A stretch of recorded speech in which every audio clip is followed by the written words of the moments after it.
Good morning and welcome to our National Parents Union Partner Spotlight.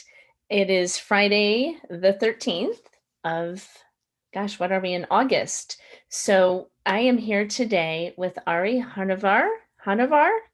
Um, yes, from beautiful San Diego. We had a nice conversation about San Diego, one of my favorite um, locations, and she is with Border Rights Coalition, Gente Unida. Did I say that correctly? I hope so. And Yeah. also just so accomplished in so many other areas that we'll have to discuss, and author, and um, just busy all over the place, enjoying and blessing others. Ari, welcome. Thank you so much for having me, Colleen. You're very welcome. I'm so grateful you're here today. Thank you for getting up a little bit early. I know it's like 2 hours behind me, so it's a good start for a Friday. So, if you don't mind, tell us a little bit.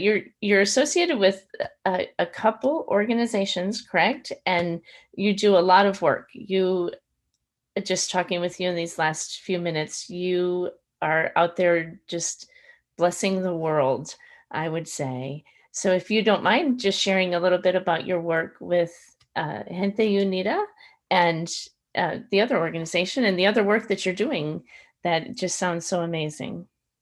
Thank you so much. Yes, I'm the founder of Rumi with a View, and that's dedicated to building cultural and musical bridges across war-torn and conflict-ridden borders. I dance with refugees and asylum seekers on both sides of the US-Mexico border as part of Musical Ambassadors of Peace.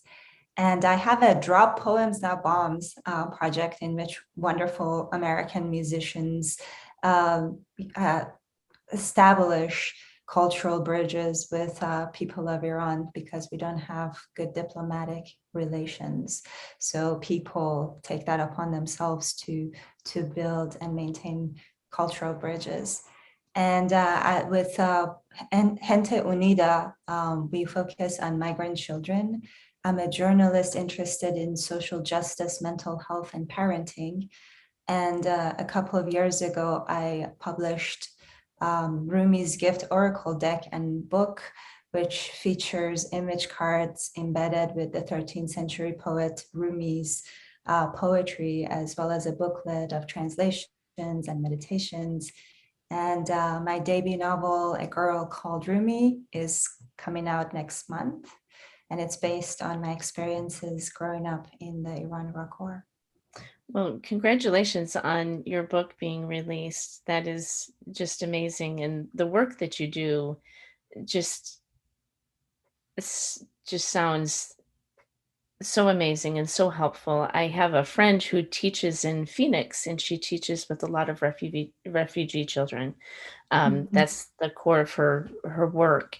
And there's just so much. There's so much more than just coming and going to school, right? And coming into a new country and just picking up your daily life. And what is it like for you to go do that work? What changes do you see when you go and dance and do that work? Because it just Yeah, of course. I should preface this by saying that when I was 6, I was born and raised in Iran, and there was a revolution, and our lives changed drastically, where women couldn't sing in public or ride a bicycle, and most music and dancing became illegal. And so and a lot of games, a lot of socializing between unrelated men and women became illegal. And right as this war on our joy basically was becoming our new normal, Saddam Hussein attacked Iran and started an 8-year war that lasted, that just took so many lives, countless lives, and destroyed families, homes. And in my elementary school, there wasn't a kid who hadn't lost someone to war or the government oppression. dissidents, we couldn't express our opinions because there would be government crackdowns too. So there was a war on our coping mechanisms. And that's when I really realized, how, when I came here, I came under extraordinary circumstances myself at the age of 14, and without my parents. So I was thrown into this country without knowing the language, what was going on. It was like a different planet. And the way that I survived the incredible homesickness and all the trauma that I lived through while I on for 14 years of my life was through, I danced a lot. I didn't know what it was all about, but I knew that it made me feel better. It decreased my depression and anxiety. And of course, science backs this up. It actually does help with music, and dancing are tremendous instruments of healing. So having that experience, I joined Musical Ambassadors of Peace and brought that to refugees with them. I customized a program for the kids and the families who were coming to seek asylum at the US-Mexico border. And so much of their stories was similar to what I had experienced, even though Central America was not officially at war, but the violence and the horrible things that the kids and families had experienced was very much similar. So when we go into these shelters, we tell them that this is not just a frivolous activity. We're dancing so that our children can feel safe. We're singing so our immune system gets a boost. We're pumping and we're shaking our anxiety and stress to the ground, and that will help us make better memories. And good memories help us in the future when we look back. It helps us deal with challenges of the future. That is truly amazing, and the joy that that must bring, just even if for that short time, but to create memories in a time of crisis, right? To positive, happy memories is so powerful. And it just, to think that something quite honestly so simple as just dancing and singing and just creating that, how it would create a safe space, and the change that will come that is not yet seen, right, from those moments. And it's truly amazing. I'm kind of a little touched, to be honest, just to think about how we deal, just everyone in daily life, how we can take that and the work that you do and apply it to our, daily crises, right? The things that we go through. And if we can just step away and find that joy, just a little bit of joy in the day, and maybe dance, maybe it's to dance and break up the day, but to create that happy memory in a time when there's so much sadness and fear and anxiety and whatnot. And it's just truly amazing. It's Mm. incredible to me to think of something so simple, right? Just so simple to Yeah, it's always simple, it's always free, it's always abundant, the things that we can tap into and increase our capacity for suffering, which is miraculous, in its own way. And you're so right that what is good for people in these terrible moments of crisis where they've, you know, moms and kids have been sexually assaulted on 3,000-mile journey to get to the border. They've had numerous incidents. The way that they left their home was absolutely horrific. No one wants to leave their home if they don't have to. they're full of anxiety. What is it going to happen? Are they going to take my kids away, at the border? Or am I going to be in these detention centers where I could, who knows what will happen, or will I get deported back to where I escaped from? So there is a tremendous amount of pressure, and what is good for them in these moments, it's good for us too. When it's applicable in these extreme circumstances, of course, we can apply it to our own lives. Just simplicity that um, we could really, I think we could just change a lot if we find that joy, right? Just find that little bit of joy. And when you go and do this, how often do you go and So COVID did a number on us, and we, I used to go every week or so to dance, and the effects from what I understood, the effects of our program lasted, for several days to a week, where they would feel a little bit more capacity, have more capacity to deal with life, less anxiety, less depression. And when COVID happened, they're like, we really want to dance. What can we do? And we just switched on Zoom. So we resume our, weekly sessions, but it's all through Zoom. I'm dancing in my living room where I am right now, and they're dancing in the shelters, and it is so sweet. We make heart signs to each other, we hug, we blow kisses, and we maintain that connection, and they know that there is someone who cares about them and who is there with them and witnessing their joy, which is also its own beautiful thing.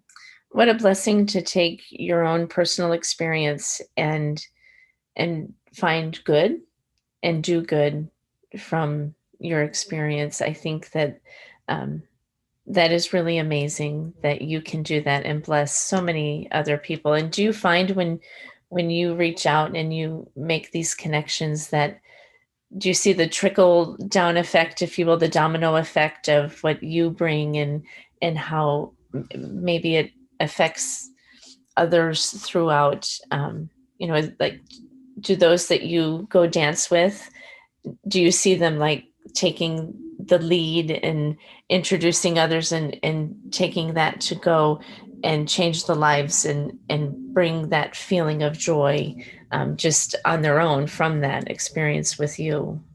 Well, I definitely feel the ripple effect in my own. I mean, when I do this dancing, it's such a beautiful, wonderful experience that I'm so much kinder to people who I'm around. When we're stuck, when we were on lockdown for 24 hours a day, 7 days a week, and I'm an introvert, and I felt like that increased my own capacity for joy and for challenges.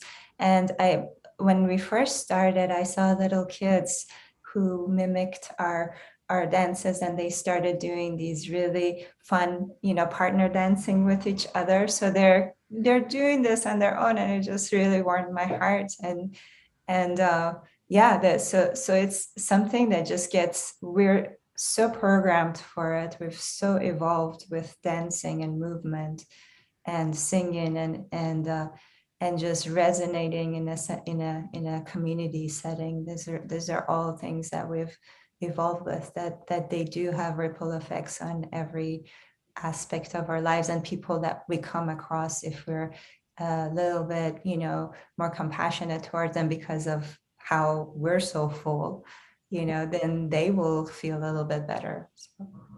That is truly amazing. And we talked a little bit before we came on live.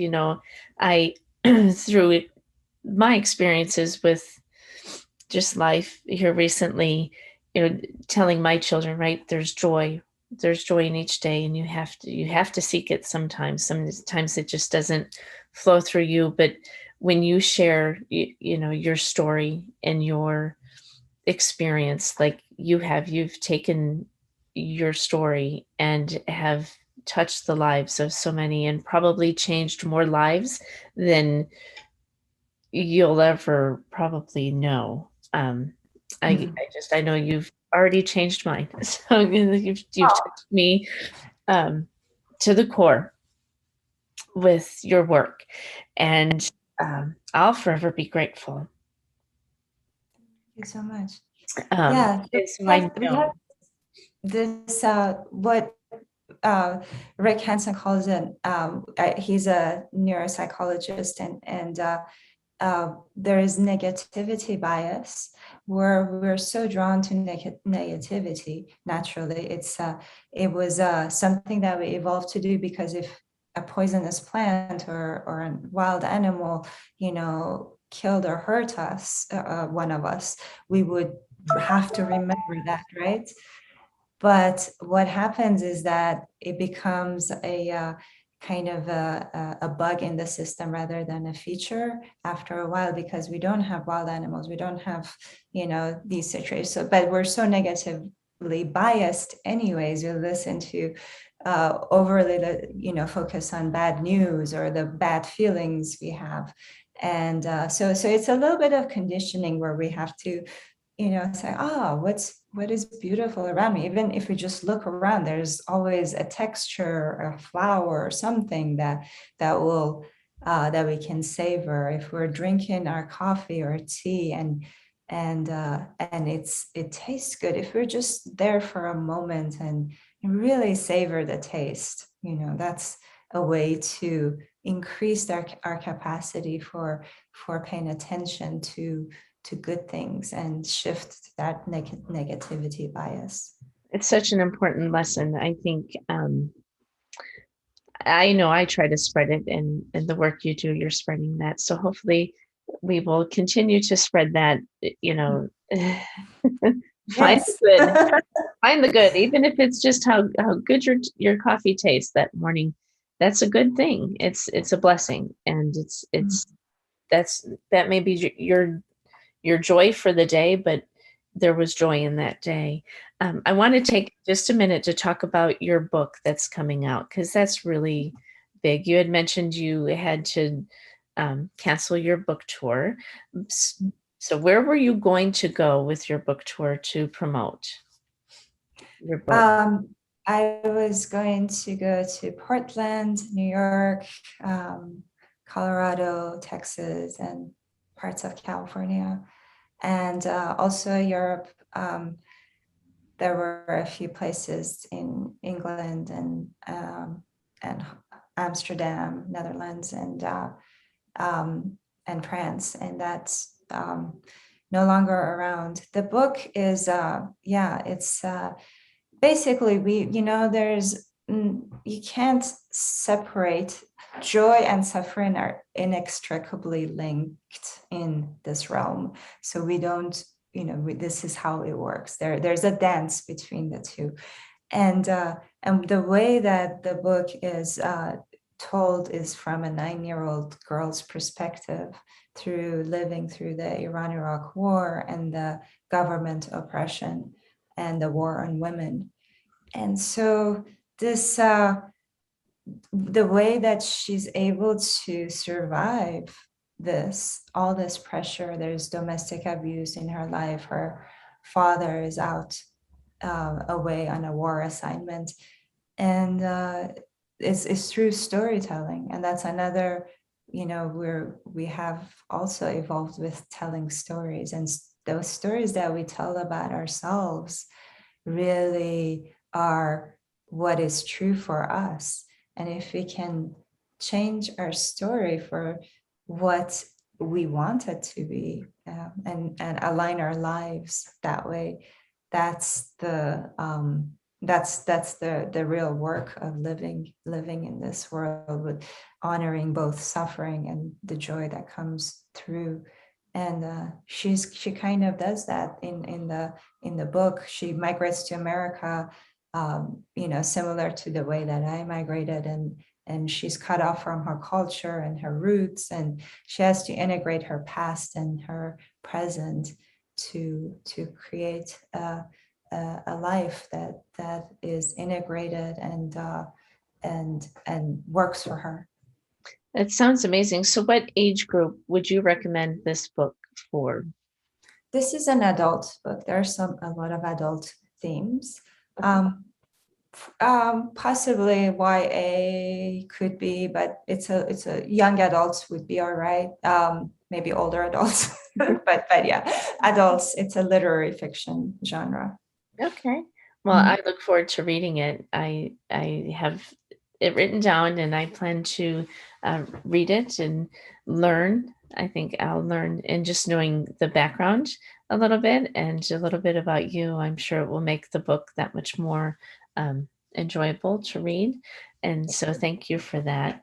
And that comes out, you said, in September. September 21st, and that's the anniversary of Iran-Iraq War.